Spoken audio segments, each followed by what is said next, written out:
Hello बच्चों, let's see this question. If 300 factorial is equal to 3 की power m into n integer, then first option is m is equal to 148, second option is m is equal to 150, third option is it is equivalent to the number of n in 150 factorial is equal to 2 की power n minus 2 into n integer, and fourth one is m is equal to 150 c2.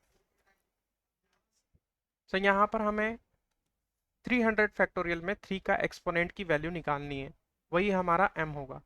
तो इसके लिए हम क्या करते हैं, 300 factorial में हमें 3 का एक्सपोनेंट निकालना है, यानी एक्सपोनेंट ऑफ 3. इस तरीके से इसको रिप्रेजेंट कर सकते हैं, एक्सपोनेंट ऑफ 3 इन 300 फैक्टोरियल.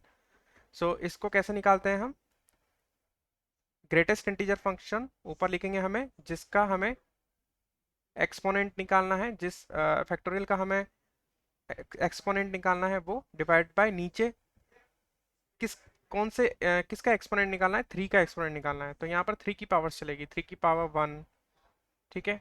फिर प्लस का साइन यहाँ लगेगा, 3 की पावर 300 ऊपर ऊपर आ जाएगा, 3 की पावर 2 प्लस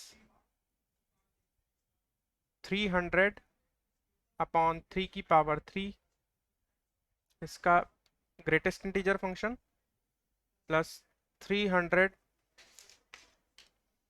अपॉन 3 की पावर 4 प्लस 300 अपॉन 3 की पावर 5. अब अगर मैं यहाँ पर 300 अपॉन 3 की पावर 6 करता हूँ, तो ये 3 की पावर 6 जो है वो ग्रेटर देन हो जाएगा 300 से. और जैसे ही हम ऐसा करेंगे तो आगे वाले ग्रेटेस्ट इंटीजर जो होते जाएंगे वो जीरो होते चले जाएंगे. सो हमारा जो 3 का एक्सपोनेंट जो निकल के आएगा वो यहीं तक ही हमें आंसर देगा. सो E3 इन 300 फैक्टोरियल हम निकाल लेंगे. यहाँ पर हम डिवाइड करेंगे 300 को 3 से, तो यहाँ पर आएगा 100, और 100 का ग्रेटेस्ट इंटीजर क्या होगा, 100 होगा.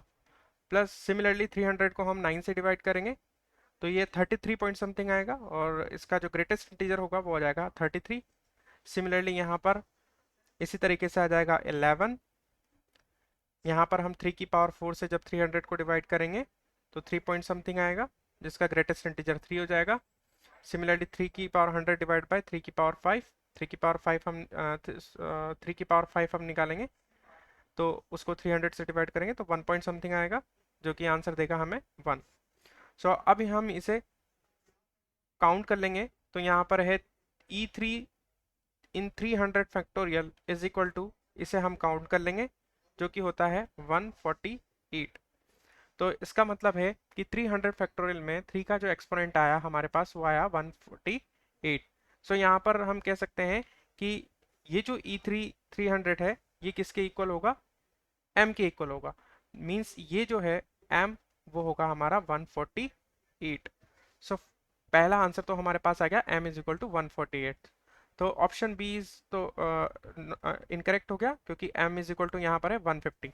अब हम चेक करते हैं third option, it is equivalent to the number of n in 150 factorial. इसका मतलब अब हमें क्या करना पड़ेगा, 150 फैक्टोरियल में हमें एक्सपोनेंट निकालना पड़ेगा 2 का, क्योंकि 2 का यहाँ पर दे रखा है पावर n-2. तो जो भी हमारे पास 2 का जो एक्सपोनेंट आएगा उसको n-2 के इक्वल हम रख देंगे. सो यहाँ पर अब हम निकालने जा रहे हैं E2 इन 150 फैक्टोरियल.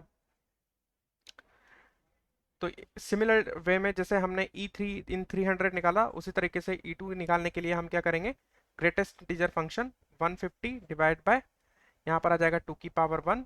और ये 2 की पावर इंक्रीज होती चली जाएगी जब तक कि 150 से ज़्यादा ना आ जाए. जैसे ही 150 से ज़्यादा आएगा उसकी वैल्यू जीरो होती चली जाएगी, तो आगे वाली सारी टर्म जीरो हो जाएगी.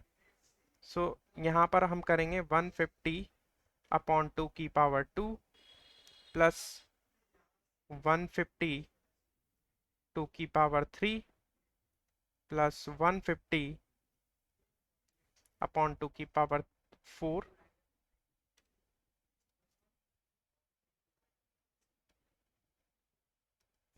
2 की पावर 4 प्लस 150 अपॉन 2 की पावर 5 प्लस 150 अपॉन 2 की पावर 6 प्लस 150 अपॉन 2 की पावर 7 प्लस 150। अब जैसे ही 2 की पावर 8 होगी, ये 150 से ज़्यादा आ जाएगा, तो इसके बाद की सारी टर्म्स जीरो हो जाएगी, तो हम यहीं तक ही इसे लिखेंगे 2 की पावर 7 तक। सो इसके आगे जीरो टर्म हो जाएगी, इसलिए इसको यहीं तक ही हम रखेंगे। अब हम इसे सिंप्लीफाई कर लेंगे, तो हमारे पास जो E2 इन 150 फैक्टोरियल जो आएगा, वो आएगा हमारे पास बेसिकली, अभी 150 में हम 2 से डिवाइड करेंगे तो ये आ जाएगा 75। इसका अगर ग्रेटेस्ट इंटीजर देखेंगे तो वो आएगा 75 प्लस सिमिलरली यहाँ पर आएगा 37 पॉइंट समथिंग, तो उसका अगर ग्रेटेस्ट इंटीजर देखेंगे तो 37 आ जाएगा। इसमें आ जाएगा 18 पॉइंट समथिंग, तो इसका आ जाएगा 18। सिमिलर वे में इसका आ जाएगा 9, इसका आ जाएगा 4, और यहाँ पर आ जाएगा 2 पॉइंट समथिंग होगा तो 2, और यहाँ पर 1 पॉइंट समथिंग होगा तो यहाँ पर आ जाएगा 1।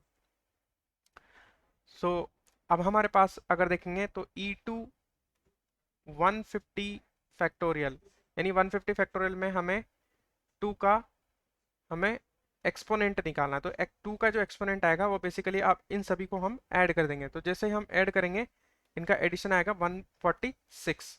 अब यहाँ पर हमें 150 फैक्टोरियल में 2 का जो एक्सपोनेंट दे रखा है वो हमारे पास दे रखा है n-2, मीन्स ये क्वांटिटी n-2 के इक्वल हो जाएगी। सो यहाँ से हम n की अगर वैल्यू निकालते हैं तो n की वैल्यू आती है 148। सो ऑप्शन सी भी करेक्ट होगा, क्योंकि यहाँ पर जो नंबर ऑफ n आ रहे हैं वो भी 148 आ रहे हैं। So option A is correct and option C is correct. I hope you will understand it well. Best of luck. Thank you.